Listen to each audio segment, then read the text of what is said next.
الحمد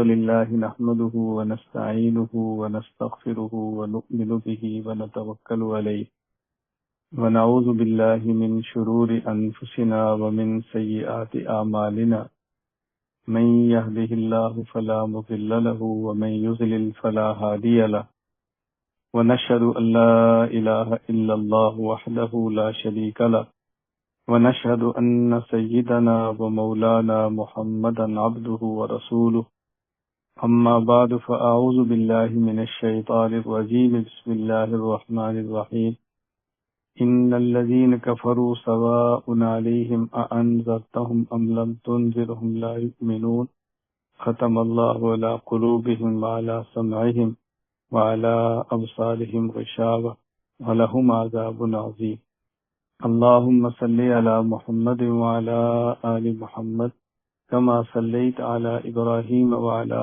آل إبراهيم إنك حميد مجيد اللهم بارك على محمد وعلى آل محمد كما باركت على إبراهيم وعلى آل إبراهيم إنك حميد مجيد۔ اللہ تعالیٰ نے قرآن کریم کی بہت بڑی نعمت ہمیں عطا فرمائی ہے، لہذا قرآن کریم کو پڑھنا، اس کو سمجھنا، اس پر عمل کرنا یہ ہماری ذمہ داری ہے۔ گزشتہ کل کے درس میں نے عرض کیا تھا کہ سورت قرآن کریم کی 114 صورتیں، ان میں سورت الفاتحہ پورے قرآن کریم کا مقدمہ ہے، خلاصہ ہے، تمہید ہے، اور اس کے بعد 113 صورتوں میں تفصیل کے ساتھ اللہ تعالیٰ نے عقائد کو، احکام کو، ان چیزوں کو بیان فرمائے۔ پہلی صورت جب تفصیل شروع ہوتی ہے تو سورت البقرہ ہے، اور سورت البقرہ کی پہلی 5 آیات میں مؤمنین کا ذکر ہے، اس کے بعد 2 آیتوں میں کفار کا ذکر ہے، اور اس کے بعد 13 آیات میں منافقین کا ذکر۔ تو گزشتہ کل ہم نے فجر کی نماز میں یہ 20 آیات تلاوت کی تھی، تو میں نے عرض کیا تھا کہ اس کی ہم 3 دن میں تھوڑی تھوڑی گفتگو کریں گے۔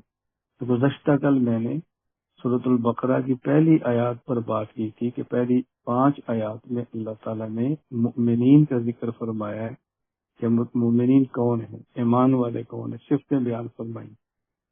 اور یہ جو 2 آیتیں ہیں، آیت نمبر 6، آیت نمبر 7، اس میں کفار کا ذکر فرمایا، ان الذین کفروا سواء علیہم اانذرتهم ام لم تنذرهم لا یؤمنون ختم اللہ علی قلوبہم وعلی سمعہم وعلی ابصارہم غشاوہ ولہم عذاب عظیم۔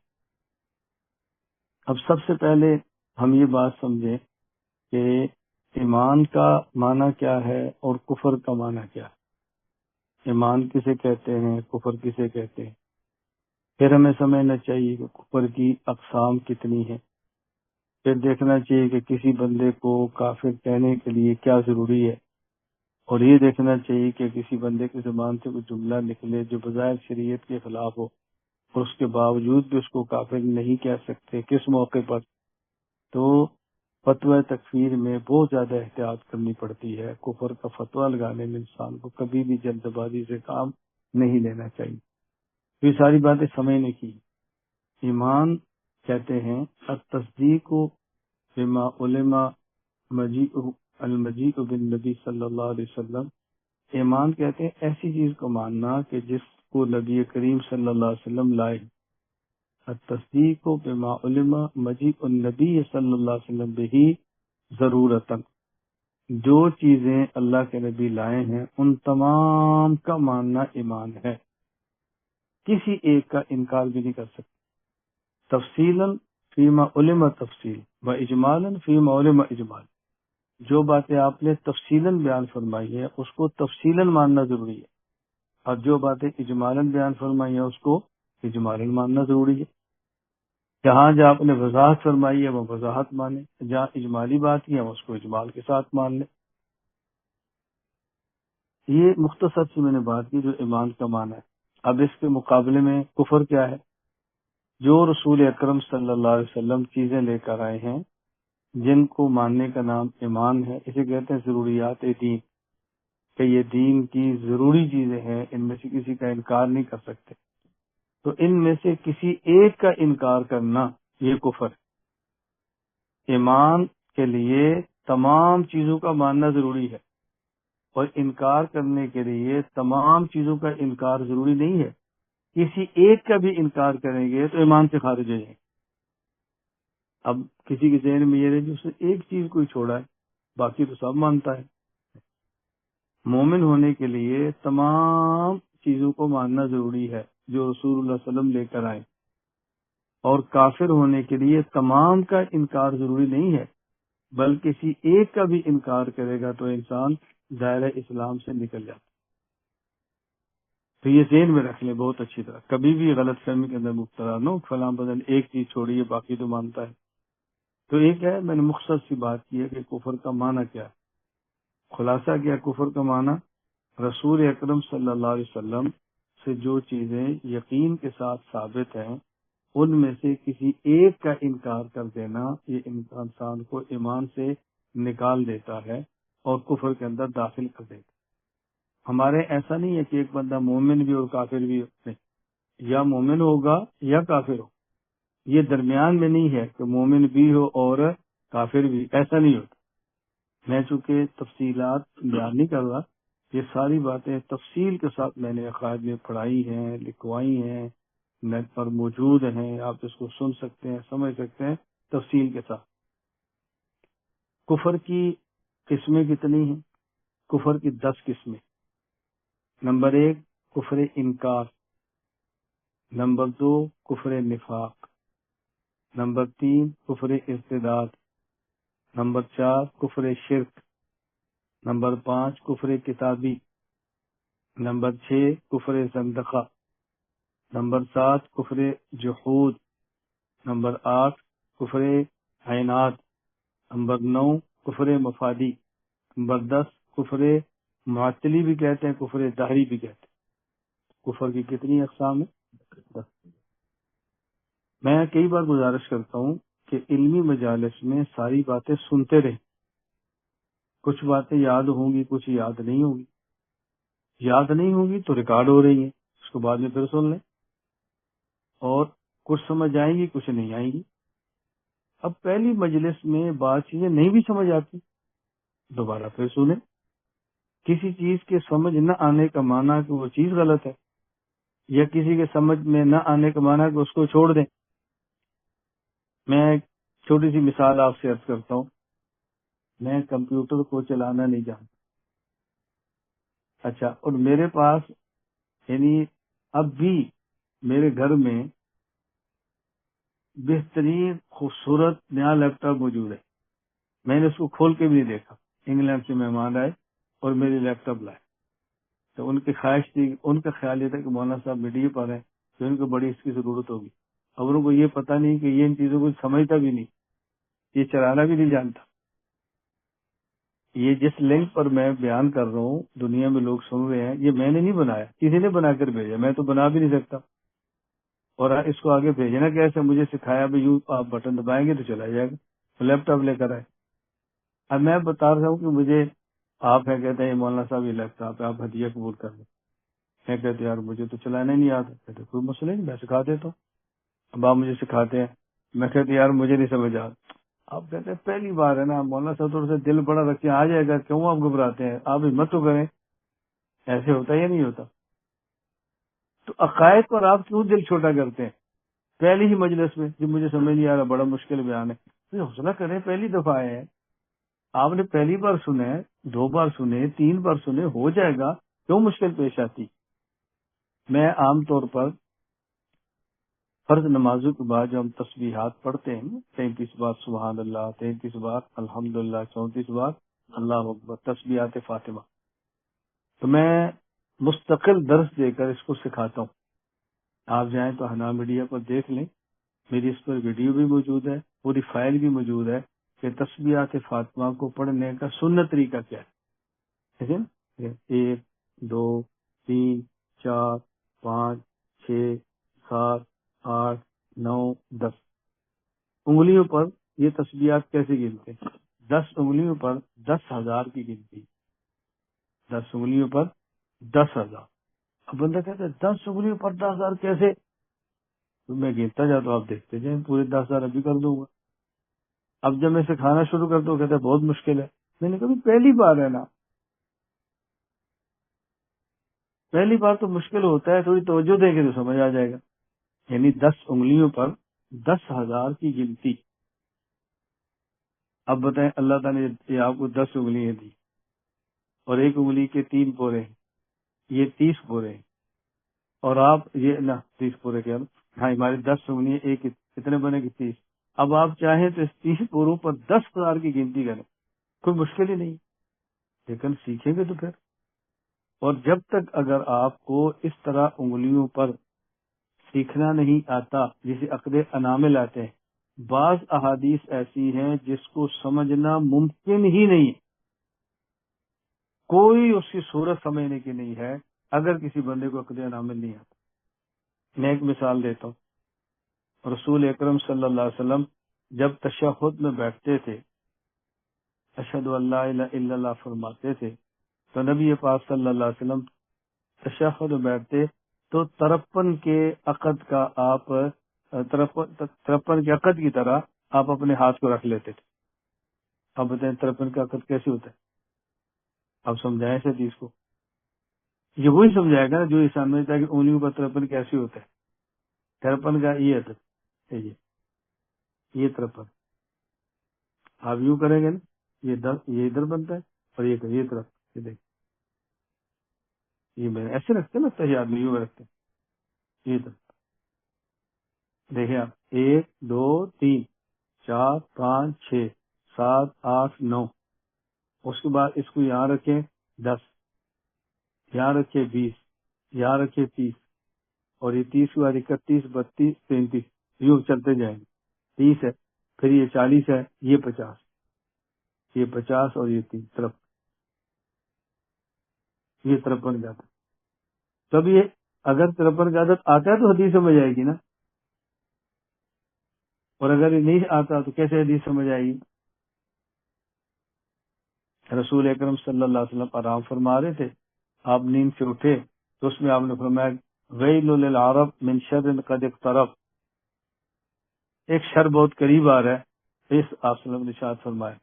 تو پھر اس میں آپ صلی اللہ علیہ وسلم نے فرمایا کہ فتح ردم یاجوج ماجوج ہاکذا، کہ یاجوج ماجوج جو ہے، جو دیوار ہے اس کا اتنا سوراخ کھل گیا ہے۔ کیا فرمایا؟ اتنا کا مطلب کیا؟ اب ایک راوی کہتا ہے کہ آپ نے 90 کا اشارہ کیا، ایک کہتا ہے آپ نے 10 کا اشارہ کیا۔ اب 90 کا اشارہ کسے کہتے ہیں؟ 10 کا اشارہ کسے کہتے ہیں؟ پھر آپ کہیں گے 2 حدیثوں میں ٹکراؤ ہو گیا، ایک کہہ رہا 90، ایک کہتا ہے 10، تو ایک ہی ٹھیک ہوگی، دونوں ٹھیک نہیں ہو سکتی نا۔ اصل مسئلہ کیا ہے؟ اب 90 اور 10 میں کیا فرق ہے؟ اس کو یہ اس طرح 10 کا اشارہ ہوتا ہے، کیا ہے، اور 90 کا یہ ہوتا ہے۔ اب جب آدمی دور سے ایسے کرے تو کوئی سمجھے گا یہاں رکھے، کوئی سمجھے گا یہاں رکھے، اس میں کیا اختلاف ہے؟ رسول اللہ صلی اللہ علیہ وسلم اٹھے اور آپ نے اشارہ فرمایا کہ اتنا سوراخ کھل گیا، اتنا فرمایا نا، تو ایک نے سمجھا کہ یہاں ہاتھ رکھے اور ایک نے سمجھا یہاں رکھے۔ جس نے یہاں سمجھا اس نے 10 کہہ دیا، جس نے یہاں سمجھا اس نے 90 کہہ دیا۔ یعنی اگر آپ عربی زبان میں اشارے کے ساتھ کسی سے کوئی چیز منگوانا چاہیں، آپ مجھ سے پوچھتے ہیں مولانا صاحب کتنے پیسے چاہیے، کہ تو کتنے، اس کا معنی ہے 10,000۔ کیا معنی ہے اس کا؟ تو میں زبان سے بولا تو نہیں ہونا، آپ کو 10,000 کی گنتی آتی تو آپ سمجھ گئے میں نے کیا کہا، کتنا آسان ہے۔ لیکن سیکھیں گے تو پھر آئے گا نا، سیکھیں گے تو پھر آئے گا، نہیں سیکھیں گے تو نہیں آئے گا۔ میں صرف گزارش کر رہا ہوں کہ دل چھوٹا نہ کیا کریں کہ یہ بہت مشکل ہے، جی کفر کی 10 کو مولانا صاحب آپ کو تو آتی ہے، تو مجھے تو ایسے نہیں آتی، میں نے یاد کی ہے، میں نے اس پر محنت کی ہے، میں نے اس کو پڑھایا ہے، ابھی بھی دیکھیں بیان شروع کرنے سے پہلے میں نے پھر ایک بار لکھی ہے تاکہ مجھے یاد ہو جائے۔ سبق لکھنے سے بڑی جلدی یاد ہوتا ہے، اور ہم چونکہ لکھنے کی عادی نہیں ہیں۔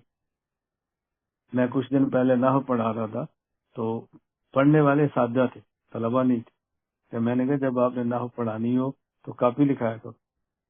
آدھا سبق طالب علم کو لکھتے پڑھتے پڑھتے یاد ہو جاتا، اور کتاب اس کو نہیں سمجھ آتی، اپنے ہاتھ کی کاپی لکھی سمجھ آتی کہ میں نے یہ کہاں لکھا ہے، یہ کہاں لکھا، اس کو دماغ میں بیٹھا ہوتا ہے کہ میں نے کہاں لکھا۔ خیر، میں یہ عرض کر رہا تھا، ایک ہے کفر کی تعریف۔ کفر کی تعریف کیا ہے؟ کہ جن باتوں کو ماننا ضروری ہے ان میں سے کسی ایک کا انکار کر دینا بھی کفر۔ کفر کی اقسام 10 ہیں۔ نمبر 1 کفر انکار، نمبر 2 کفر نفاق، نمبر 3 کفر شرک، نمبر 4 کفر ارتداد، نمبر 5 کفر کتابی، نمبر 6 کفر زندقہ، نمبر 7 یہ میں گنوا رہا ہوں، کفر زندقہ، پھر کفر دہریہ، کفر اناد، کفر جحود اور کفر مفادی۔ کفر انکار کا معنی کیا ہے؟ کسی بھی چیز کو دل سے بھی نہ ماننا اور زبان سے بھی نہ ماننا، یہ کفر انکار۔ عام طور پہ لوگ کفر کا معنی یہی سمجھتے ہیں۔ نمبر 2 کفر نفاق۔ کفر نفاق کا معنی ہوتا ہے کہ دل سے انکار کرنا اور زبان سے اقرار کرنا، دل سے نہیں مانتا لیکن زبان سے مانتا، یہ کفر نفاق۔ ایک ہوتا ہے کفر ارتداد۔ کفر ارتداد کا معنی کیا ہوتا ہے کہ پہلے مانتا ہو اور بعد میں انکار کر دے۔ ایک یہ تھا کہ شروع سے نہیں مانتا، وہ کفر انکار۔ ایک یہ ہے کہ پہلے مان رہا تھا اور بعد میں پھر جائے، یہ کفر ارتداد ہے۔ ایک ہے کفر شرک۔ کفر شرک کا معنی ہوتا ہے اللہ کو مانتے ہوئے اللہ کی ذات یا صفات میں کسی اور کو بھی شریک کرنا۔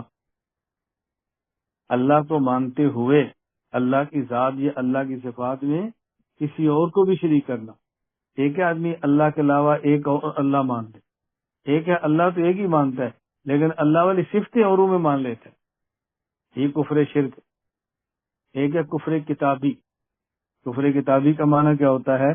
سابقہ آسمانی کتاب کو مانتے ہوئے قرآن کریم کا انکار کر دیں۔ سابقہ آسمانی کتابوں کو مانتے ہوئے قرآن کریم کا انکار کر دے، رسول اللہ علیہ وسلم کی نبوت کا انکار کر دے، یہ کفر کتابی ہے۔ اور کفر زندقہ۔ کفر زندقہ اس کو کہتے ہیں کہ جو بندہ ایمان کا اقرار کرے، مسلمان خود کو کہے، لیکن شریعت کے کسی ایمانیات میں سے کسی عقیدے کی تشریح ایسی کرے کہ جو اسلام کے خلاف، یعنی دوسرے لفظوں میں کفر کو اسلام کہتے، جس طرح ہم کہتے ہیں نا قادیانی ہے، ہم کہتے ہیں مرزائی، ان کا جو کفر ہے کفر زندقہ ہے۔ کیا معنی؟ یہ کفر کو اسلام کہہ رہے ہیں، کفر کو اسلام کہنا یہ کفر زندقہ ہے۔ ایک ہوتا ہے کفر دہری، کفر معطلی بھی کہتے ہیں۔ اس کا معنی کیا ہوتا ہے کہ کوئی انسان اللہ کا انکار کرے اور زمانے کو قدیم مانے، یہ دہر سب کچھ کر رہا ہے، زمانہ کر رہا ہے، اللہ کا وجود کا انکار کرتا ہے اور ساتھ زمانے کو قدیم مان رہا ہے، زمانہ ہمیشہ سے ہے، اسے کہتے ہیں کفر دہری۔ ایک ہوتا ہے کفر جحود۔ کفر جحود کا معنی ہوتا ہے کہ انسان دل سے ایک بات کو مانے لیکن زبان سے اقرار نہ کرے۔ قرآن کریم میں ہے وَجَحَدُوا بِهَا وَاسْتَيْقَنَتْهَا أَنفُسُهُمْ ظُلْمًا وَعُلُوًّا۔ بہت سے لوگ ایسے تھے ان کا دل مانتا تھا کہ حضور سچے نبی ہے لیکن ماننے کے لیے تیار نہیں ہوتے تھے، اقرار نہیں کرتے تھے۔ اس کی وجہ ضد ہے، اس کی وجہ سے کبر ہے، اس کی وجہ حسد ہے، ماننے کے لیے تیار نہیں ہوتے تھے۔ ایک ہوتا ہے کفر جحود، ایک ہوتا ہے کفر اناد۔ کفر اناد میں آدمی کا دل بھی مانتا ہے، آدمی زبان سے اقرار بھی کرتا ہے لیکن قبول نہیں کرتا، جیسے ابو طالب تھے، دل بھی مانتا تھا، زبان سے بھی کہتے تھے لیکن میں قبول نہیں کرتا، میں عبد المطلب کے دین۔ آپ ٹھیک ہے لیکن میں قبول نہیں کرتا، انکار نہیں ہوتا۔ ایک ہوتا ہے کفر مفادی، یہ آج کے دور میں چل۔ کفر مفادی کیا ہوتا ہے کہ لوگ کہتے ہیں کہ میں دل سے بھی مسلمان ہوں، زبان سے بھی ہوں، لیکن وہ جرمنی کا ویزا لینے کے لیے میں نے لکھا میں مرزائی ہوں، کہ میں نے ویسے لکھا ویزا لینے کے لیے، تو نے ویسے لکھا دل سے لکھا ہے، ہم تجھے مسلمان نہیں مان سکتے۔ ایک ملک کا ویزا لینے کے لیے آپ نے اپنے ایمان کا سودا کر دیا، اس کو کیسے تسلیم کیا جا سکتا ہے؟ تو یہ کفر کی 10 اقسام ہے۔ ان میں سے کفر نفاق پر کل بات کریں گے، کیونکہ میں نے عرض کیا کہ پہلی 5 آیات میں ذکر ہے مومنین کا، اس کے بعد 2 آیتوں میں کفار کا. اس کے بعد پھر آگے 13 آیتوں میں جو نفاق پر کھل کر بات ہونی ہے، میں انشاءاللہ کل اس پہ بات کروں گا. اور یہ نفاق کی گفتگو کو سمجھنا بہت ضروری ہے. ہم بڑی جلدی لوگوں پر منافق ہونے کے فتوے ٹھوک دیتے ہیں. تو پوری بات سمجھ لیں گے تو پھر احساس ہوگا کہ ہمیں کتنی جلدی کرنی چاہیے اور کتنی تاخیر کرنی چاہیے. اللہ ہمیں یہ باتیں سمجھنے کی توفیق عطا فرمائے. یہ کفر کی اقسام ہے. ہم نے ہر قسم کو سمجھنا ہے اور ان اقسام کو سمجھ کر ان سے بچنا ہے. مستقل ایک دعا ہے بعض صحابہ کرام سے، اللہم ارنا الحق حقا وارزقنا اتباعہ وارنا الباطل باطلا وارزقنا اجتنابہ. اے اللہ ہمیں حق کا حق ہونا دکھا اور حق کی اتباع کرنے کی توفیق عطا فرما. اے اللہ ہمیں باطل کا باطل ہونا دکھا اور اے اللہ ہمیں باطل سے بچنے کی توفیق عطا فرما. یہ اتنا اہم کام ہے کہ حق کو بھی پڑھنا اور باطل کو بھی پڑھنا. حق کو پڑھنا تاکہ اس کو پھیلایا جائے اور باطل کو پڑھنا تاکہ امت کو اس سے بچایا جائے. آپ حیران ہوگے صحابہ کرام رضی اللہ عنہ مجمعین میں حضرت حذیفہ رضی اللہ تعالیٰ عنہ کا مزاج عام صحابہ کرام سے مختلف تھا. حدیث موجود ہے، حضرت حذیفہ رضی اللہ عنہ فرماتے ہیں ان الناس کانوا یسألون رسول اللہ صلی اللہ علیہ وسلم عن الخیر وکنت اسألہ عن الشر. باقی صحابہ حضور پاک صلی اللہ علیہ وسلم سے خیر کی باتیں پوچھتے اور میں آپ سے شر کی باتیں پوچھتا. مخافت ان یدرکنی، وہ خیر کی باتیں پوچھتے تاکہ حاصل کریں اور میں شر کی باتیں پوچھتا تاکہ بچوں. اس لیے کہتے ہیں تو حذیفہ رضی اللہ تعالیٰ عنہ فتنوں کے سمجھنے میں صحابہ کرام میں امام تھے. یعنی اس قدر ان پر اعتماد تھا، اس قدر ان کے اوپر اعتماد تھا کہ مدینہ منورہ میں اگر کوئی جنازہ آ جاتا اور حضرت حذیفہ رضی اللہ تعالیٰ عنہ مدینہ منورہ میں موجود ہوتے اور جنازے میں شرکت نہ کرتے تو عمر فرماتے میں جنازے میں نہیں جاؤں گا کیونکہ حذیفہ نہیں ہے. اس کا مطلب یہ ہے کہ ایک منافق ہے جس کا رسول اللہ صلی اللہ علیہ وسلم نے حذیفہ کو بتایا ہوا. اس سے ایک بات سمجھ آتی ہے کہ کسی بھی فن میں اور کسی بھی علم میں اس بندے پر اعتماد کرنا ضروری ہے کہ جو بندہ اس فن اور علم کا ماہر، اس پر اعتماد کرنا ضروری ہے. یہ نہیں کہ فلاں نے کہہ دیا فلاں نے کہہ دیا آخر فلاں بھی تو عالم ہے، آخر فلاں بھی تو ایسے، یہ آخر واخر کو چھوڑ دیں. یہ دیکھنا ضروری ہوتا ہے کہ کس بندے کا فن ہے اور یہ کس بندے کا موضوع ہے، اس پر کس بندے نے محنت کی اور اس پر کس بندے نے محنت نہیں کی.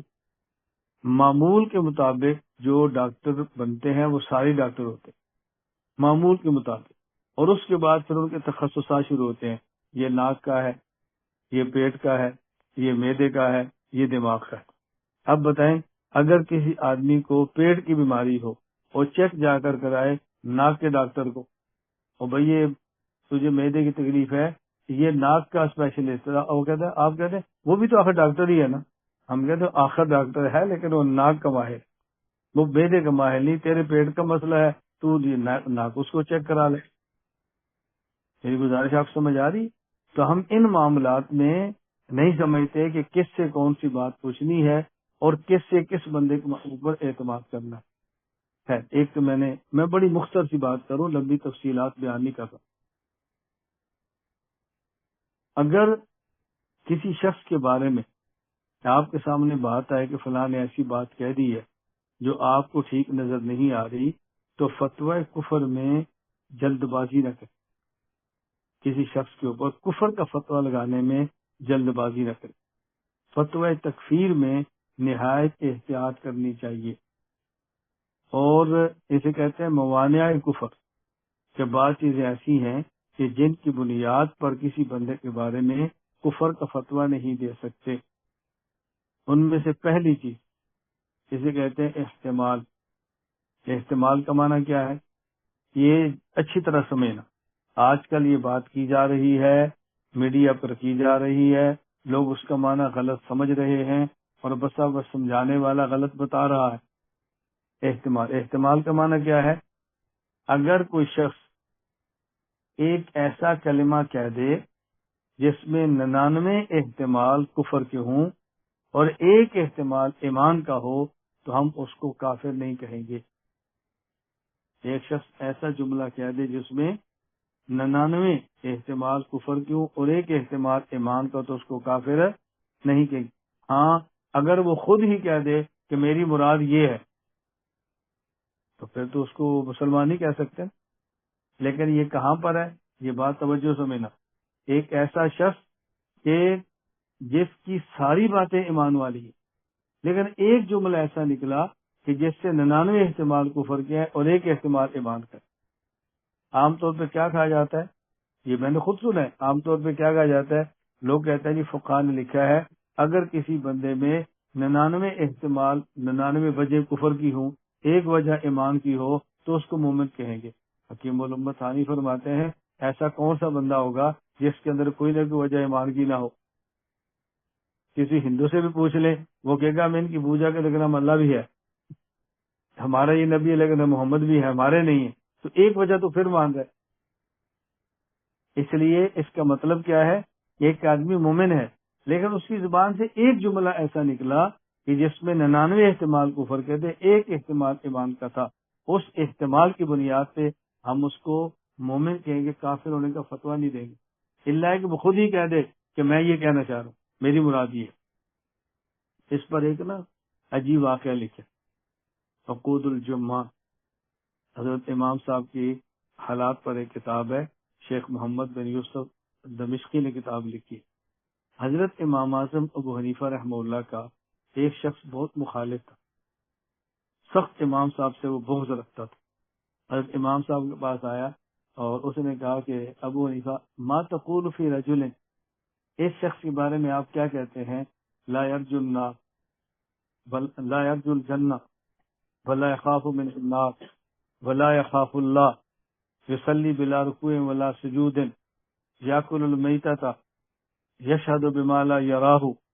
اس نے سوالات کیے، اس شخص کے بارے میں آپ کیا کہتے ہیں کہ جو آدمی جنت کی امید نہیں رکھتا، آگ سے جہنم سے نہیں ڈرتا، اللہ سے نہیں ڈرتا، مردے کو کھاتا ہے، مردار کو کھاتا ہے، نماز بغیر رکوع اور سجدے کے پڑھتا ہے، نماز بغیر رکوع اور سجدے کے پڑھتا ہے، اور جو اس نے نہیں دیکھا اس کی بھی گواہی دیتا ہے، وَيَفِرُّ مِنَ الرَّحْمَةِ، اللہ کی رحمت سے دوڑتا ہے، وَيُصَدِّقُ الْيَهُودَ وَالنَّصَارَى، یہود و نصارہ کی تصدیق کرتا ہے۔ حضرت امام صاحب نے اپنے جو شاگرد بیٹھے تھے پوچھا کہ آپ کی اس کے بارے میں کیا رائے ہے، انہوں نے کہا جی کافر ہے۔ تو امام صاحب فتبسم، مسکرانے لگے، شاگردوں نے کہا کافر ہے، امام صاحب مسکرانے لگے۔ حضرت امام صاحب اس بندے سے کہا اچھا اگر میں تیرا جواب ٹھیک دے دوں تو یہ بتا تو مجھ سے لڑنا چھوڑ دے گا، تو ہر وقت جو میرے خلاف بولتا ہے اپنی زبان کو روک لے گا؟ اس نے کہا جی بالکل۔ امام صاحب میں انہ مؤمن، یہ مومن۔ شاگرد حیران ہو گئے، کیسی بات کہہ رہے؟ امام صاحب نے فرمایا یہ جو شخص نے، اس نے کہا وہ ایسا شخص ہے جو جنت کی امید نہیں رکھتا، اس کا مطلب یہ ہے وہ جنت کے خدا سے امیدیں وابستہ رکھتا ہے، جنت کے خدا سے امیدیں وابستہ ہے۔ اس میں جو ہے نا وہ آگ سے نہیں ڈرتا، اس کا معنی ہے وہ آگ سے نہیں، آگ کے خدا سے ڈرتا ہے۔ اور یہ جو کہتا ہے نا وہ اللہ سے نہیں ڈرتا، اس کا معنی یہ ہے وہ اس بات سے نہیں ڈرتا کہ اللہ ظلم کرے، کہتے ہیں مجھے پورا یقین ہے خدا ظلم نہیں کرتا، ہمارا ربک بظلام للعبید، وہ کہتا ہے مجھے پورا یقین ہے خدا ظلم نہیں کرے گا، یہ معنی ہے تو وہ اللہ سے نہیں ڈرتا۔ اور یہ جو اس نے کہا نا وہ یاکل المیتۃ، مردار کو کھاتا ہے، اس کا معنی ہے کہ مچھلی کھاتا ہے۔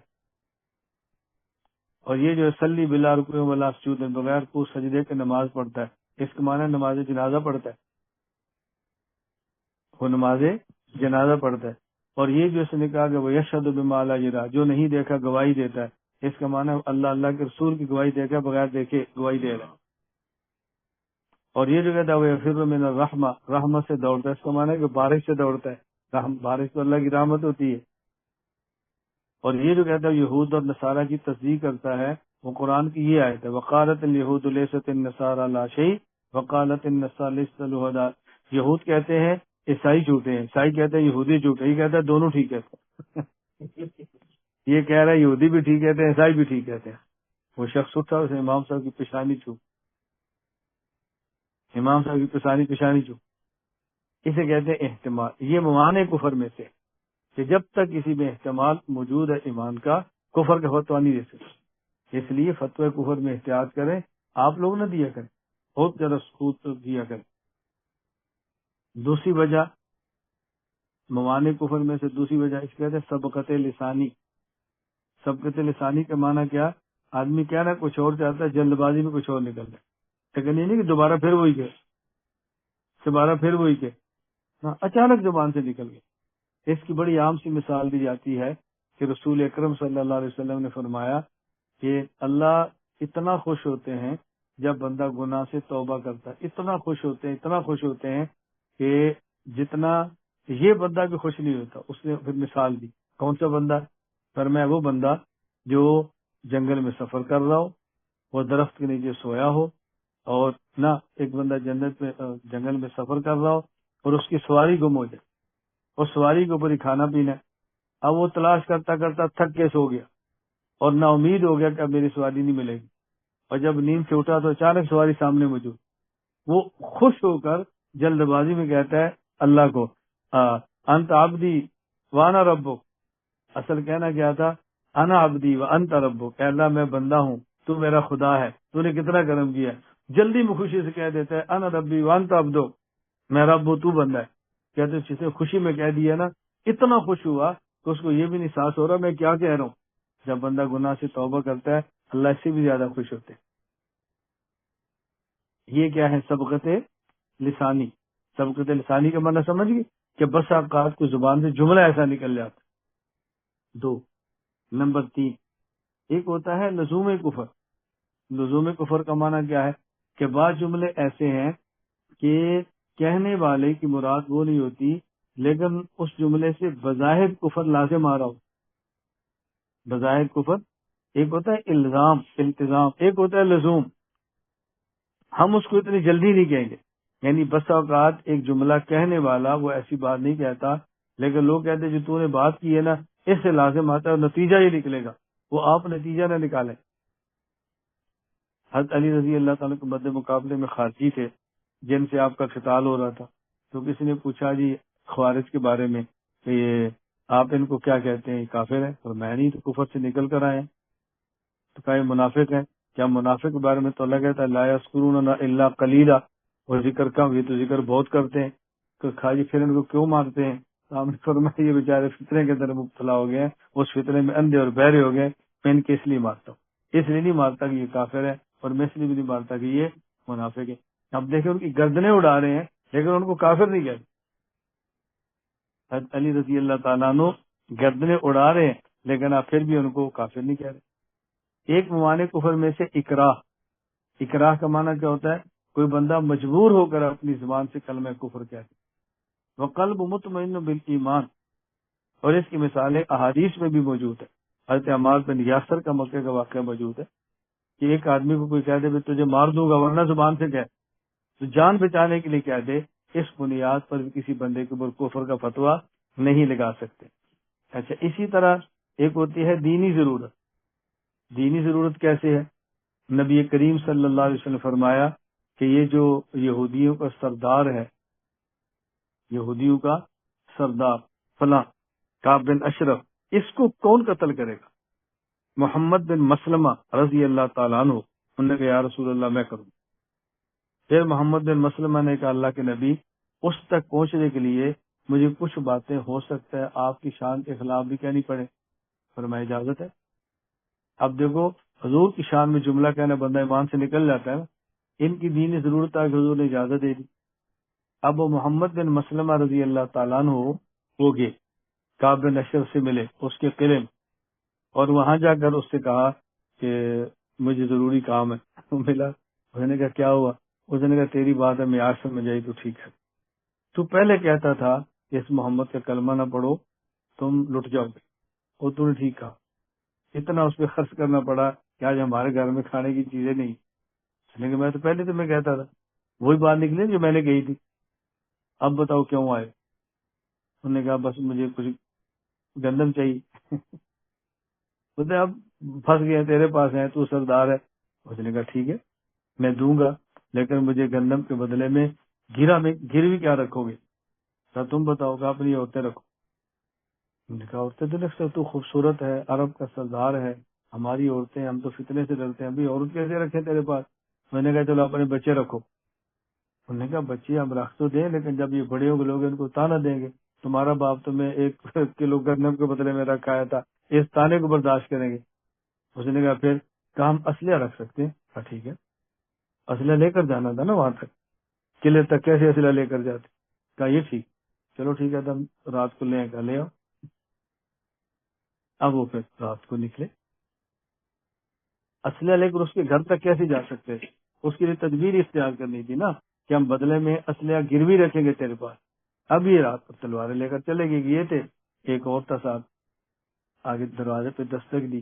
اندازہ کریں کہ عورت کتنی سمجھدار تھی. یہودی یہ جانے لگا تو اس نے کہا مجھے خون کی بو آ رہی ہے، باہر نہ جانا. اس نے کہا نہیں، جب سردار کو بلایا جائے تو سردار جاتے ہیں. اس کو تو نشہ چڑھا ہوا تھا نا کہ یہ نبی پاک صلی اللہ علیہ وسلم سے بغاوت کر کے آ رہے ہیں، اس کو تو نشہ چڑھا ہوا تھا. خیر جب باہر گیا تو محمد بن مسلمہ رضی اللہ تعالیٰ عنہ نے اس کو آتے ہی تو پہلے فرمایا کہ خوشبو زبردست تیرے پاس ہے، کہاں سے لی ہے؟ اس نے بتایا کہ میں جو بھی خوشبو آتی ہے پہلے اس کو میں استعمال کرتا ہوں، پھر عربوں میں جاتی ہے. تو سونگی، پھر اس سے بات چیت شروع کی. اب اس کے اصل حوالے کرنا تھا تو حضرت نے فرمایا کہ اگر اجازت ہو میں ایک بار اور سونگ لوں. جی سونگ لو. تو جب انہیں ساتھ تھوڑا سا قریب کیا نا تو آپ نے ساتھ والے کو اشارہ کیا، پہلے پلان بنا کر آئے تھے. تو آپ نے اس کے بال پکڑے اور سر اشارہ کیا، اس نے ماری تلوار گردن کاٹ کے رکھ. اللہ حضور خدمت پہ آ گیا، اصل آپ کے دشمن کا کام تمام کر دیا. لیکن اس محمد بن مسلمہ رضی اللہ تعالیٰ عنہ کعب بن اشرف تک پہنچے کیسے؟ ایک جملہ کہنا پڑا. یہ تو ٹھیک کہتا تھا کہ محمد تمہیں فقیر کر کے رکھ دے گا، ایسے ہی ہوا. تو حضور کی شان میں جملہ کہنے کی کوئی گنجائش ہی نہیں ہے نا. اب حضرت محمد بن مسلمہ نے کہا جملہ اس بنیاد پہ کفر کا فتویٰ نہیں ہے نا. میں یہ سمجھانا چاہ رہا ہوں کہ کون سی ایسی چیز ہے کہ جہاں کلمہ کفریہ بظاہر ہوتا ہے لیکن بندے پر کفر کا فتویٰ نہیں لگایا جاتا. اسی طرح ارتکاب کبیرہ ہے. اگر کوئی شخص گناہ کبیرہ کر لے تو گناہ کبیرہ کی بنیاد پہ کفر کا فتویٰ نہیں لگاتے کہ کافر ہوگی. یہ میں نے کیوں کہا کہ بعض لوگ گناہ کبیرہ کی وجہ سے کافر کہتے ہیں اور وہ اپنے دلائل بھی پیش کرتے. مثلا خوارج ہیں، خارجی، وہ کہتے ہیں کہ آدمی گناہ کبیرہ کر لے تو وہ کافر ہو جاتا. ان کے دلائل میں سے ایک دلیل کیا ہے کہ رسول اکرم صلی اللہ علیہ وسلم نے فرمایا من ترک الصلاۃ متعمدا فقط کفر، جس نے جان بوجھ کے نماز چھوڑی فقط کفر. وہ کہتے ہیں اس کا ترجمہ کیا؟ وہ کافر ہو گیا. ہم کہتے ہیں نہیں، اس کا معنی یہ نہیں کہ کافر ہو گیا، اس کا معنی ہے کہ اس نے کافروں والا کام کیا. من ترک الصلاۃ متعمدا فقط کفر، جس نے جان بوجھ کے نماز کو چھوڑا اس نے کافروں والا کام کیا. ایک ہے کافر ہونا، ایک ہے کافروں والا کام کرنا. آپ گھر میں اپنے بچے کو نہیں کہتے بیٹا تو کس کا بیٹا ہے؟ یہ دیکھتا ذرا، کیا ہمارے بچے بھی یہ کام کرتے ہیں؟ یہ ہمارے بچوں کا کام ہے، کیا کیا تو نے؟ اب بات سمجھ رہے؟ یہ ہمارے بچوں کا کام. کوئی سید عطا کرے، آپ تو سادات ہے، تو حضور کی نسل میں سے ہے، کوئی سادات بھی چوری کرتا ہے، یہ سیدوں کا کام ہے. یہ آپ تو مسلمان ہے، مسلمان بھی جھوٹ بولتا ہے. تو اللہ کے نبی نے سمجھایا کہ جان بوجھ کے نماز جس نے چھوڑی اس نے کافروں والا کام کیا، کافروں والا کام کیا. آپ کہیں بھائی کافروں والا کام نماز نہ پڑھنا کیسے ہے؟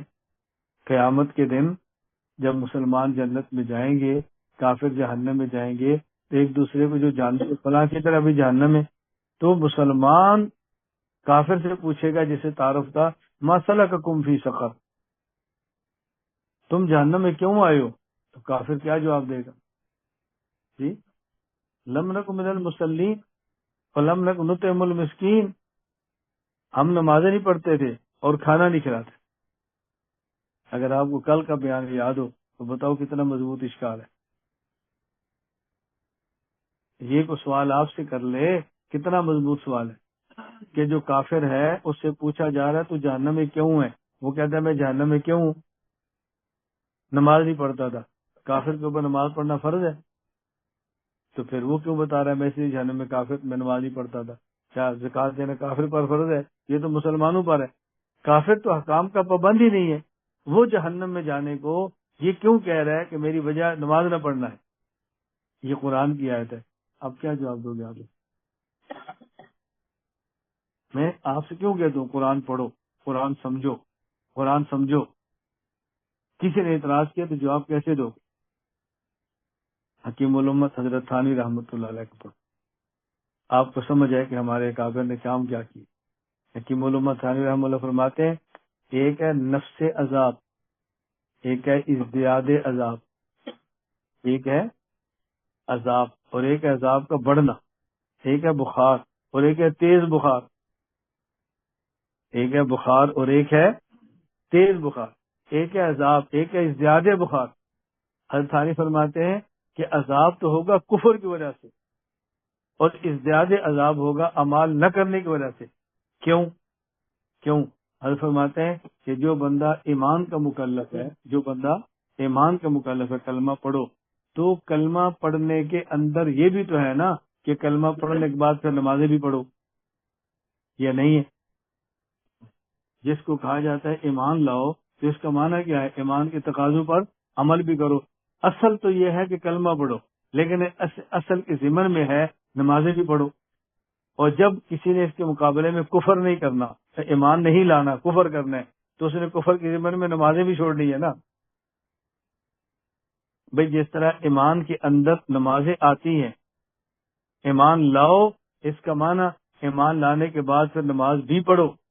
تو جس بندے نے ایمان کو چھوڑا ہے اس نے کفر کیا، تو جو ایمان کے ضمن میں نماز تھی وہ بھی تو چھوڑی ہے نا. جس طرح جنت میں جانے کی اصل وجہ وہ ایمان ہے اور فوراً جانے کی وجہ وہ نیک اعمال ہے.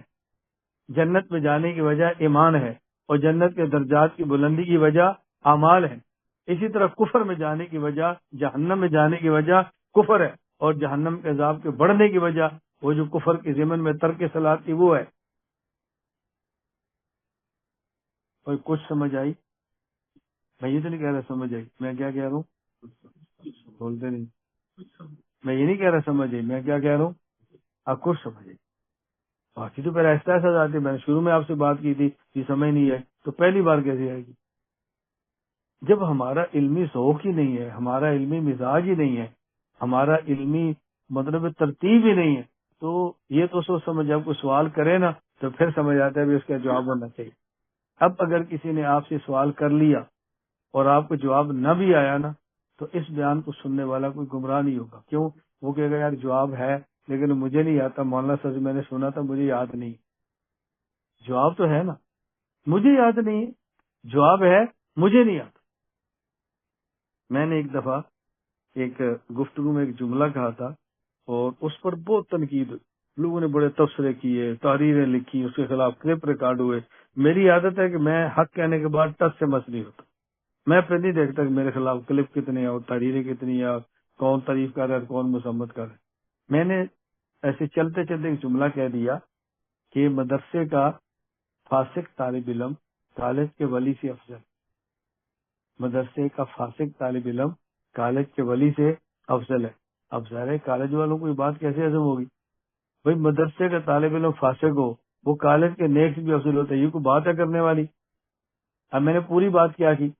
میں نے پوری بات کی مدرسے کے طالب علم اور کالج کے طالب علم میں فرق یہ ہے کہ ایک مدرسے کا طالب علم عقائد، ترجمہ، حدیث، دلائل یہ مدرسے میں پڑھتا ہے، لیکن بہت سارے نالائق ہوتے ہیں وہ لکھتے نہیں ہیں، بہت سے نالائق ہوتے ہیں یاد نہیں کرتے اور پھر بعد میں پڑھاتے بھی نہیں، بھول جاتے ہیں. اور کالج کے لڑکے نے اس کو پڑھا ہی نہیں ہوتا، کالج کے لڑکے نے پڑھا نہیں ہوتا. کوئی بندہ سوال مدرسے کے لڑکے سے کرے اس کو بھی جواب نہیں آتا، کالج کے لڑکے سے کرے اس کو بھی جواب نہیں آتا. جواب دونوں کو کیوں نہیں آ رہا؟ مدرسے کے طالب علم کو جواب اس لیے نہیں آ رہا کہ اس نالائق نے یاد نہیں کیا، اور کالج کے لڑکے کو جواب کیوں نہیں آ رہا کہ اس نے پڑھا نہیں. اچھا جواب دونوں کو نہیں آتا، لیکن مدرسے کا لڑکا جواب نہیں دے سکتا لیکن اپنے دین کو چھوڑتا نہیں ہے، اپنے مسئلے کو چھوڑتا نہیں ہے، اور کالج کا لڑکا چھوڑ جاتا ہے. یہ جتنے جا رہے ہیں کالج سے جا رہے ہیں وہ چھوڑ جاتے ہیں. کیوں چھوڑ جاتا ہے؟ وجہ مدرسے کے لڑکے نے پڑھا ہوتا ہے، جواب نہیں آتا، لیکن وہ بدلتا کیوں نہیں؟ وہ کہتا ہے میں نے پڑھا تھا مجھے یاد نہیں، اور کالج کے لڑکا کہتا ہے اس کا جواب ہی نہیں، وہ پھسل جاتا ہے۔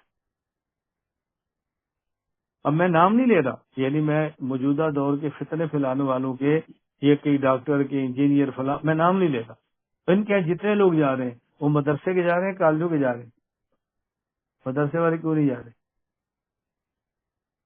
مدرسے والے کیوں نہیں قابو آ رہے؟ وہ کہتے ہیں کہ ہم نے پڑھا ہوا ہے، استاد جی نے بتایا تھا مجھے یاد نہیں، اور کالج والے کہتے ہیں کیا دلیل یار ہم نے پہلی بار سنی ہے، ہم نے پہلی بار سنی ہے، بڑی دلیل ہے، اس نے جو پہلی بار سنی ہوتی ہے اور مدرسے والے اس کو 100 بار سنا ہوتا ہے لیکن یاد نہیں ہوتا۔ تو میں نے اس لیے کہا تھا کہ میں اسباب کے درجے میں کہتا ہوں، اسباب کے درجے میں مدرسے کے طالب علم فاسق ہوگا لیکن اس کے گمراہ ہونے کے چانس نہیں ہوتے، یہ کالج کا ولی ہوگا لیکن اس کے گمراہ ہونے کے چانس بہت زیادہ ہوتے ہیں۔ تو میں نے اس لیے کہا تھا بھی یہ فاسق اس ولی سے افضل ہے کہ یہ ایمان کو چھوڑتا نہیں ہے، وہ جلدی پھسل جاتا۔ اب وہ پوری بات نہ سنی تو کہہ دی جی مولانا صاحب مدرسے کے حق میں کالج کے مخالف ہیں۔ میں نے کہا میں مخالف ہوتا تو کالج کے لڑکوں کو 4 سالہ کورس کیوں کراتا، ان کو 2 سال علم دین میں کیوں لاتا، ان کو بیٹھ کر عقائد کو سمجھاتا۔ خیر اللہ میں بات سمجھنے کی توفیق عطا فرمائے، اللہ ہمیں بات سمجھنے کی توفیق عطا فرمائے۔ میں یہ بات کہہ رہا تھا کہ جس شخص نے جان بوجھ کے نماز چھوڑی ہے وہ کافر نہیں، اس نے کافروں والا۔ حضرت امام احمد بن حنبل رحمۃ اللہ علیہ فرماتے تھے کہ جان بوجھ کے جو بندہ نماز چھوڑے نا وہ مسلمان نہیں رہتا۔ حضرت امام شافعی فرماتے تھے کہ جان بوجھ کے نماز چھوڑنے والا بھی مسلمان رہتا۔ تو حضرت امام شافعی اور امام احمد بن حنبل دونوں کا مناظرہ ہوا، امام شافعی امام احمد بن حنبل دونوں کا مناظرہ ہوا۔ حضرت امام شافعی رحمۃ اللہ علیہ نے امام احمد بن حنبل سے پوچھا کہ آپ جو کہتے ہیں جو جان بوجھ کے نماز چھوڑ دے وہ کافر ہو جاتا ہے، اب مجھے آپ یہ بتائیں کہ وہ مسلمان کیسے ہو؟ بہت دلچسپ گفتگو کی۔ ایک آدمی جان بوجھ کے نماز چھوڑے وہ کافر ہو گیا، اب یہ بتائیں کہ اس کے مسلمان ہونے کا طریقہ کیا ہے؟ امام احمد بن حنبل فرمانے لگے کہ وہ کلمہ پڑھ لے۔ امام شافعی نے فرمایا کلمہ تو پہلے ہی پڑھتا ہے وہ، اس نے کلمہ تو چھوڑا ہی نہیں، نماز چھوڑی ہے نا، کلمہ تو نہیں چھوڑا۔ تو جس بندے نے جان بوجھ کے نماز چھوڑی آپ کہتے کافر ہو گیا، اب یہ مسلمان کیسے ہو؟ امام احمد بن حنبل نے فرمایا کہ وہ کلمہ پڑھے۔ امام شافعی نے فرمایا کلمہ تو پہلے بھی پڑھ رہا تھا، کون سا چھوڑا اسے؟ کیا جی وہ نماز پڑھے؟ کیا وہ تو کافر ہے، کافر کی تو نماز ہی قبول نہیں ہوتی، تو نماز کا کیا فائدہ ہوگا؟ اب بتائیں کیسے مسلمان؟ امام محمد خاموش ہو۔ اب یہ محمد امام شافعی کا معاملہ ہے نا، یہ ہمارا اور آپ کا معاملہ نہیں ہے کہ ہم ان کی گفتگو دیں، ہم ان کے اوپر اعتراض کرنا شروع کر دیں۔ جب آپ امام احمد کے دلائل دیکھیں گے تو آپ کہیں گے آپ کیا اس کے بھی عجیب دلائل۔ حضرت مولانا محمد امین اکاڑوی رحمۃ اللہ علیہ نے ایک بار دوران مجلس فرمایا کہ ایک دور وہ تھا کہ پرندوں میں بھی مناظری ہوتے تھے۔ حضرت اسے ایک واقعہ سنایا کہ حضرت سلیمان علیہ السلام کے دور میں کیونکہ وہ پرندوں کی حاضریاں لیتے تھے تو آپ نے فرمایا کہ فلاں پرندہ آج نہیں آیا، بلاؤ کدھر ہے؟ جب تلاش کیا تو اس کو بلایا تو اس نے کہا جی میں تھوڑی دیر تک آتا ہوں۔ آیا تو پوچھا تم کہاں تھے؟ تو اس نے کہا 2 پرندوں کا مناظرہ ہو رہا تھا تو میں ثالث تھا اس لیے میں دیر سے آیا، معذرت چاہتا۔ تو حضرت سلیمان علیہ السلام نے پوچھا کہ کیا مناظرہ ہو رہا تھا؟ اس نے کہ مناظرہ یہ ہو رہا تھا ایک پرندہ کہتا تھا کہ بندے کا منہ افضل ہوتا ہے، دوسرے نے کہا تھا نہیں بندے کی پیٹھ افضل ہوتی ہے۔ حضرت سلیمان نے فرمایا اب کس بات پہ مناظرہ ہے؟ کیا جی وہ کہہ رہے منہ افضل ہے، وہ کہہ رہے پیٹھ افضل ہے۔ تو حضرت سلیمان علیہ السلام فرمان لگے جو کہتے ہیں منہ افضل ہے وہ تو سمجھ آ رہی ہے، بات بڑی آسان سی ہے، یہ جو کہتے ہیں پیٹھ افضل ہے اس کے پاس بھی دلائل تھے۔ حضرت اس پرندے نے کہا جی آپ دلائل سنیں تو آپ کو اندازہ ہوگا کہ وہ دلائل کیا دیتا تھا۔ کیا جی کیا دلائل تھے؟ اس نے کہا ایک ہے منہ اور ایک ہے پیٹھ، منہ اکڑتا ہے متکبر ہے اور پیٹھ بڑی عاجز ہے، وہ ہر وقت چھپ چھپ کے رہتی ہے، متواضع متکبر سے افضل ہوتا ہے۔ متواضع متکبر سے اس نے کہا وہ کبھی بھی نہیں اکڑتی، کبھی بک بک نہیں کرتی، وہ تو افضل ہے۔ حضرت سلیمان علیہ السلام نے فرمایا کہ اس نے کیا جواب دیا؟ کیا جی اس نے کہا کہ منہ سے اللہ کا نام نکلتا ہے، اللہ کا ذکر ہوتا ہے، اور پیٹھ سے نجاست نکلتی ہے، اللہ کا نام تو پاک ہے، تو جہاں سے پاک چیزیں نکلیں وہ افضل ہے، جہاں سے ناپاکی نکلے وہ افضل نہیں ہے. فرمایا اس دلیل کا جواب کہا. اس نے جواب زبردست دیا. اس نے کہا کہ ایک نجاست وہ ہے جو پیٹھ سے نکلتی ہے اور ایک وہ ہے جو منہ سے نکلتی ہے. یہ مولانا خورشید کو اٹھاؤ. ایک وہ نجاست ہے جو پیٹھ سے نکلتی ہے اور ایک وہ نجاست ہے جو منہ سے نکلتی ہے. کفر، شرک. تو اس نے کہا جو پیٹھ سے نجاست نکلتی ہے وہ لوٹے پانی سے صاف ہوتی ہے اور جو منہ سے نکلتی ہے وہ سمندر سے بھی پاک نہیں ہوتی. اب دیکھے دلائل. حضرت سلیمان علیہ السلام فرمانے لگے یار یہ تو دونوں کے دلائل ہیں، تو نے فیصلہ کیا کیا؟ اس نے کہا جی میں نے فیصلہ کیا کہ ایک بندہ با ادب ہے اور ایک بے ادب ہے. با ادب کا منہ افضل ہے، بے ادب کی پیٹھ افضل ہے. میں نے یہ فیصلہ کیا با ادب کا منہ افضل ہے اور بے ادب کی پیٹھ افضل ہے. میں نے یہ فیصلہ کیا. ہم نا ایک مناظرے سے بدکتے ہیں، یہ بدکنے والی بات نہیں ہے. میں ترکی میں جگہ شان عرفہ وہاں گیا تو صوفی بزرگ تھے تو میرے میزبان ان سے ملاقات کرائی. اچھا اس نے ملاقات میں میرا تعارف یہ کرا دیا کہ یہ بہت بڑے مناظر، تعارف یہ کرا دی. اب ظاہر صوفی تو ان چیزوں کے مخالف ہیں، صوفی تو میں بھی ہوں، لیکن ہمارا تصوف چونکہ مصنون تصوف ہے وہ اتنی جلدی سمجھ نہیں آتا. جب تک سنت سے ہٹ کے باتیں نہ کرتے تب تک لوگ صوفی نہیں سمجھتے. تو ہمارا چونکہ مصنون تصوف ہے نا، سیدھا سیدھا بالکل. لیکن اب مجلس ہماری ذکر کی ہے اور بیان عقائد ہو رہے ہیں تو اس کو لوگ کون صوفی بیان کر رہے ہیں؟ کون ہمیں صوفی کہے گا؟ صوفی تو تب کہیں گے جب ہم عقائد کے بیان کرنے کو شرارت کہیں گے، پھر کہیں گے میں یہ صوفی صاحب ہے ماشاء اللہ بہت اچھے. کیوں انہیں عقائد کی گفتگو شرارت کہہ دی؟ اللہ میں یہ باتیں سمجھنے کی توفیق عطا فرمائے. تو جب انہیں میرا تعارف یہ کرایا تو وہ صوفی بزرگ تھے تو کہنے لگے نہیں مناظرہ نہیں کرنا چاہیے، مناظرے کا نقصان ہوتا ہے، یہ ہوتا ہے وہ ہوتا ہے. میں نے ان سے کہا یہ جو آپ فرماتے ہیں مناظرہ نہیں کرنا نقصان ہوتا ہے، آپ نے تو ابھی مجھ سے مناظرہ شروع کر دیا. یہی تو مناظرہ جو آپ کر رہے ہیں مجھ سے. کہ دنیا میں کوئی ایک بندہ ایسا مجھے بتائے جو مناظرہ نہ کرتا ہو، ایک بندہ بتا دے. نام مناظرہ نہیں رکھتا، ایک بندہ بتا دے. یعنی انہوں نے میرا تعارف کرایا ہے کہ مناظر ہے اور آپ نے فوراً مناظرے کو رد کرنا شروع کر دیا ہے. مناظرہ کہتے کسے؟ یہی تو مناظرہ ہے. اگر مناظرہ نہیں کرنا تو آپ کہتے کوئی نہیں یہ بھی ٹھیک ہے، جو کرتے ہیں وہ بھی ٹھیک، جو نہیں کرتے وہ بھی ٹھیک ہے. اب میں کہتا کہ آپ مناظر نہیں. آپ جس کو غلط سمجھتے تھے آپ نے اس کا فوراً رد کر دیا.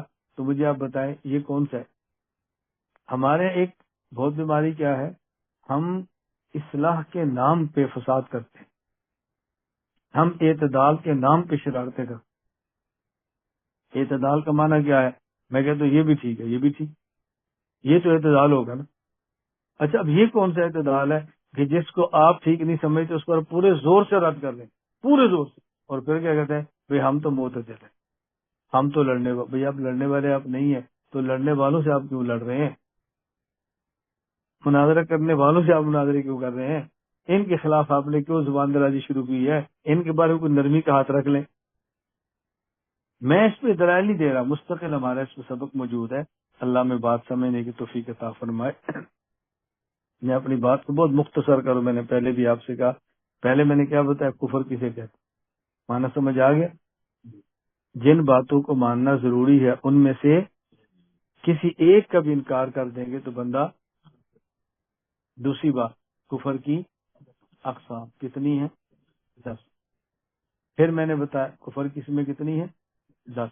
نمبر 1 کفر انکار، نمبر 2 کفر نفاق، نمبر 3 کفر شرک، نمبر 4 کفر ارتداد، نمبر 5 کفر کتابی، نمبر 6 کفر زندقہ، نمبر 7 کفر دہری، نمبر 8 کفر جحود، نمبر 9 کفر اناد، نمبر 10 کفر مفاد.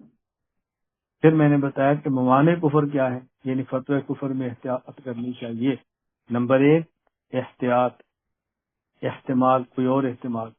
نمبر 2 سبقت لسانی. نمبر 3 لزوم کفر. نمبر 4 اکراہ. نمبر 5 دینی تقاضا. نمبر 6 ارتکاب کبیرہ، یعنی کوئی بندہ مرتکب کبیرہ ہو جائے اس کو اس بنیاد پہ کافر نہیں کہتے. یہ تو میں نے وجہ بیان کی. چلتے چلتے یہ وجہ بھی سن لیں کہ وہ وجہ کون سے جس بنیاد پہ بندہ کافر ہو جاتا. ایک تو کفر کی تعریف ہے نا, بنیاد کیا ہوتی ہے؟ نمبر 1 استحلال, حرام کو حلال سمجھنے سے انسان کافر ہو جاتا. حرام کو حلال, میری بات توجہ سمجھنا, حرام کو حلال سمجھنے سے یا حلال کو حرام سمجھنے سے, حرام کو آپ حلال کہہ دیں گے تو بندہ کافر ہو جاتا. میں اس کی چھوٹی سی مثال دیتا ہوں. ایک انسان زنا کرتا ہے اور زنا کو حرام کہتا ہے, یہ کافر نہیں ہوگا. ایک بندہ زنا کرتا نہیں ہے لیکن زنا کو حلال کہتا ہے, وہ کافر ہے. یعنی یہ زنا کر کے بھی مسلمان اور وہ زنا نہ کر کے بھی کافر. اگر ایک انسان خدا نخواستہ زنا کرے اور اس کو کہے گی حرام ہے, یہ کافر نہیں ہے, فاسق ہے. اور ایک آدمی زنا نہ کرے لیکن یہ کہ زنا کرنا حلال ہے, یہ مسلمان نہیں رہے. نمبر 1 استحلال. نمبر 2 استخفاف. استخفاف کا معنی کیا ہوتا ہے کہ کسی چیز کو ہلکا سمجھنا, کسی چیز کو ہلکا. مرزائی ہے کیا ہے, پھر کیا اس سے بندہ ایمان سے نکلتا. اور شریعت کے احکام کو ہلکا نہ سمجھے, اللہ ہماری حفاظت فرمائے. نمبر 3 استہزاء, شریعت کے کسی حکم کا مذاق اڑانا, چھوٹے سے چھوٹے حکم کا بھی جس کی نسبت اللہ کے نبی کی طرف ہے اس کا استہزاء مذاق اڑائیں گے تو انسان ایمان سے نکل جاتا ہے. اسی طرح انکار, آدمی صراحتاً زبان سے انکار کرتا تب بھی انسان دائرہ اسلام سے نکل جاتا. اسی طرح تعویل باطل. تعویل باطل کا معنی کیا ہوتا ہے؟ کسی شرعی مسئلے کی ایسی تعویل کرنا کہ جس تعویل کو شریعت قبول کرنے کے لیے تیار نہیں. مرزائی ہے, وہ کہتے ہیں یہ رسول اللہ صلی اللہ علیہ وسلم آخری نبی. ہم بھی کہتے ہیں آخری نبی. جھگڑا کیا ہو رہا ہوتا ہے؟ وہ کہتے ہیں نبی پاک صلی اللہ علیہ وسلم کے بعد کوئی نبی آ سکتا ہے, وہ حضور کا سایہ ہوگا, وہ ذل ہوگا. ہم کہتے ہیں یہ تعویلیں مت کریں.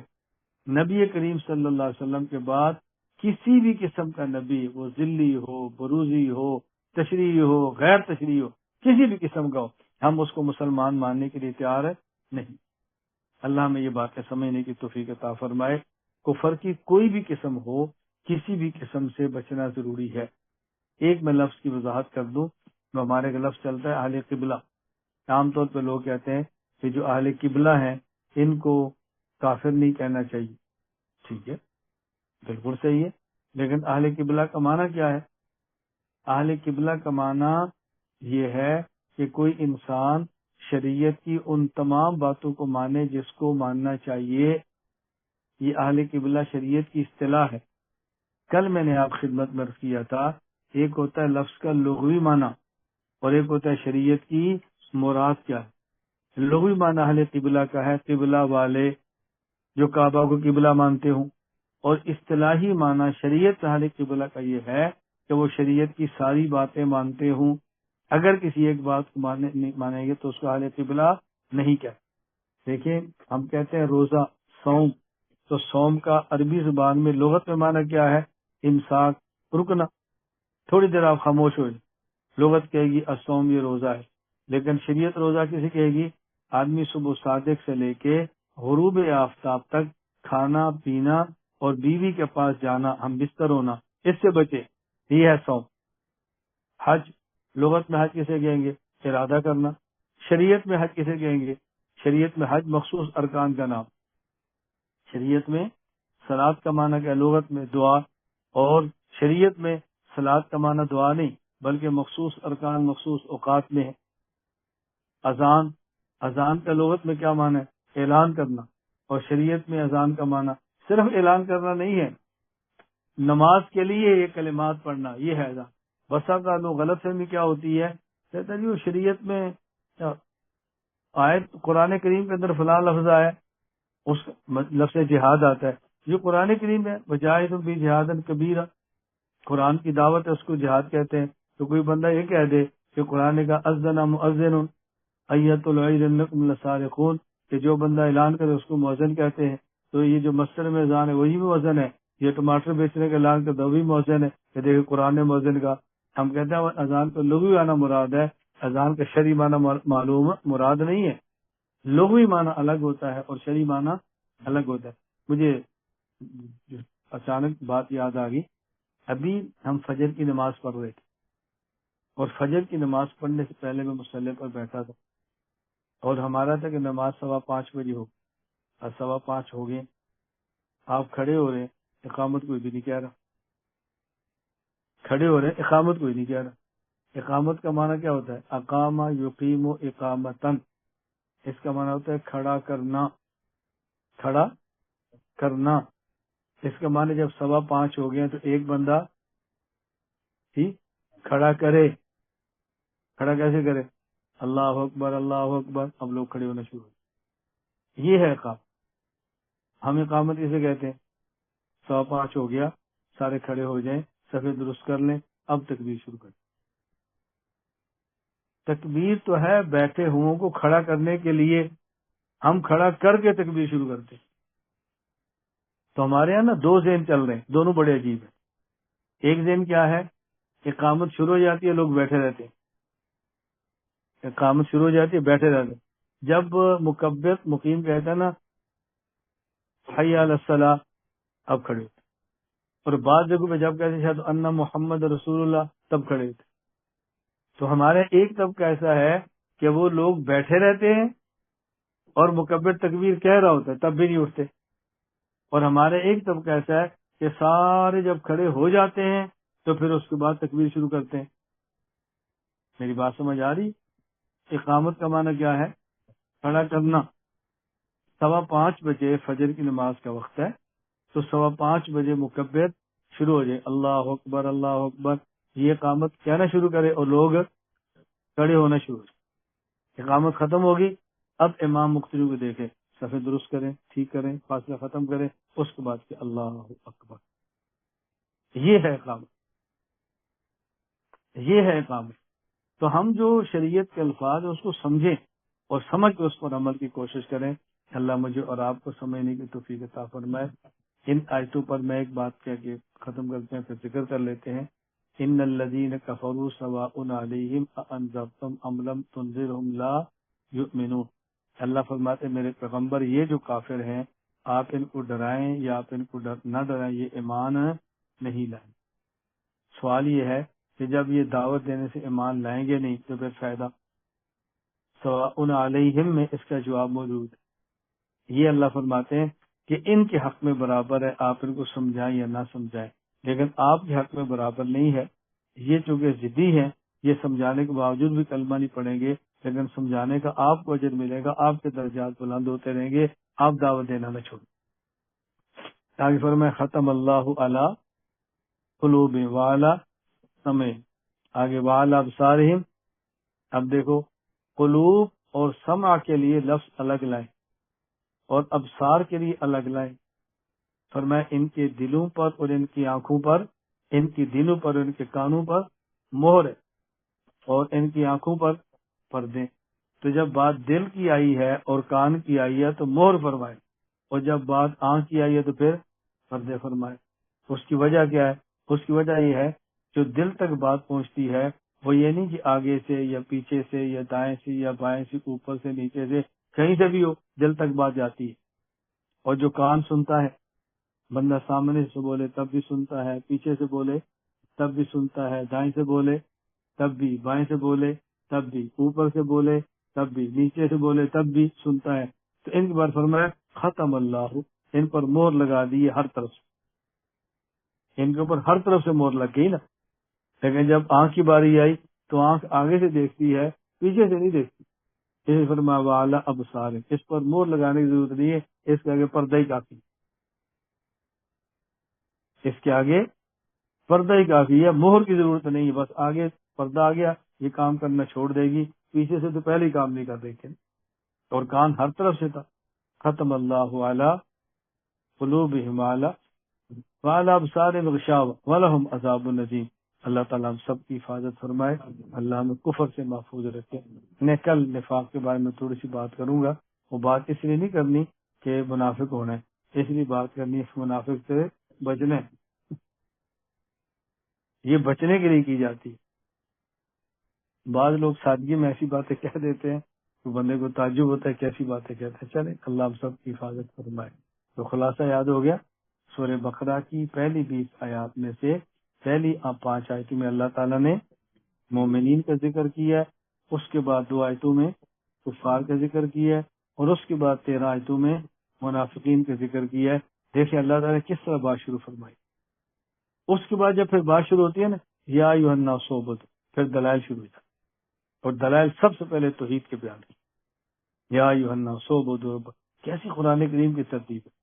پہلے سورۃ الفاتحہ پورے قرآن کا خلاصہ، پھر سورہ بقرہ کے پہلے رکوع میں 3 طبقوں کا خلاصہ ہے، پھر اس کے بعد دلائل توحید سے بات شروع ہوتی ہے جو قرآن کریم کا اصل موضوع ہے. اللہ ہمیں بات سمجھنے کی توفیق عطا فرما دے. وآخر دعوانا الحمدللہ رب العالمین.